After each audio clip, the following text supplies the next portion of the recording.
This is a lesson from Neville's book, Feeling is the Secret, chapter called Sleep. Sleep, which occupies roughly 1/3 of our earthly existence, is far more than rest for the body. It is the natural gateway into the subconscious mind. Every night, without fail, we enter this hidden dimension, and the way we approach it determines much of what we experience during our waking hours.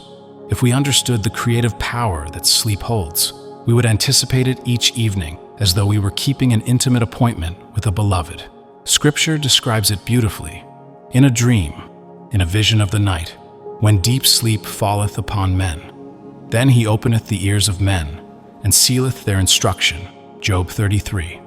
In sleep and in prayer, which is a state akin to sleep, the conscious and subconscious meet and unite, producing the conditions and events that shape our lives.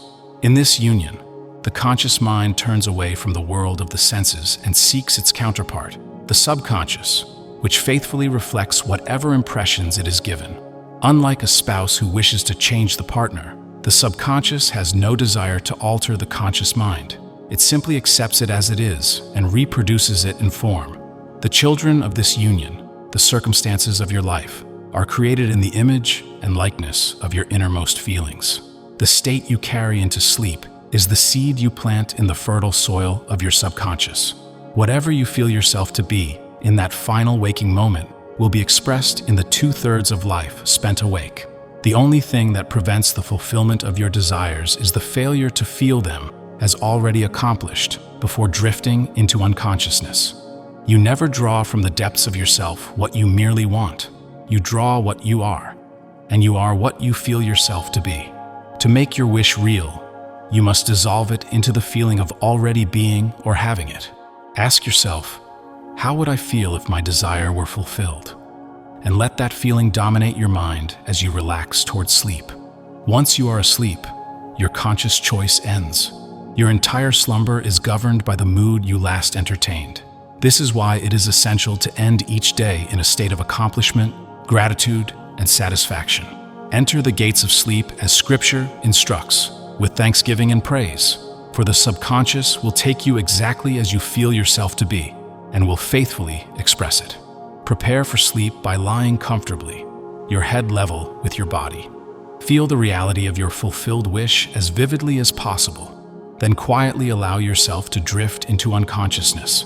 The subconscious never sleeps.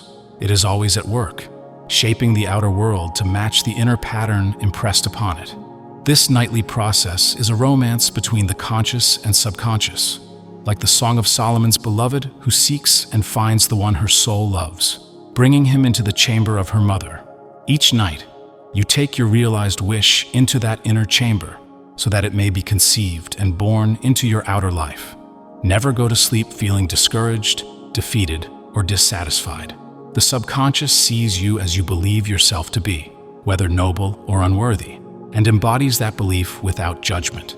Therefore, before sleep, disregard appearances and feel things to be exactly as you wish them.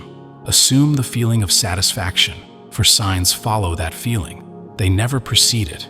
You are an eternal dreamer, and your dreams become tangible when you feel them real. Do not limit yourself to what has been. Imagine boldly, for nothing is impossible to consciousness. Every visible reality was once an invisible assumption.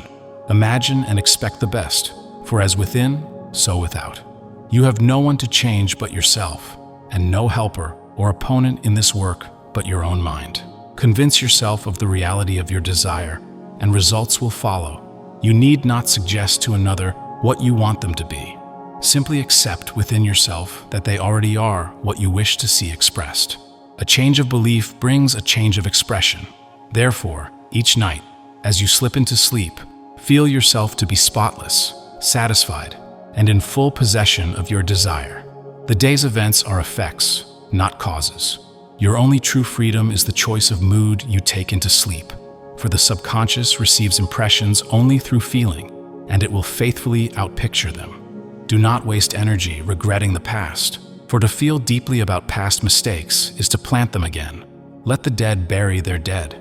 Instead, assume the feeling of the state you wish to experience. Your role in tomorrow's drama is cast by your conception of yourself tonight. The acceptance of the end ensures the unfolding of the means. If you do not consciously choose this final mood, you unconsciously carry into sleep the composite of all your reactions from the day, and those will shape your tomorrow. Every feeling plants a seed. Every seed bears fruit unless replaced by a stronger, opposing feeling. You are the gardener of your mind, and sleep is the time when you plant the seeds. Drop off to sleep in the feeling of your wish fulfilled, and life will bring forth the harvest in ways you could never plan.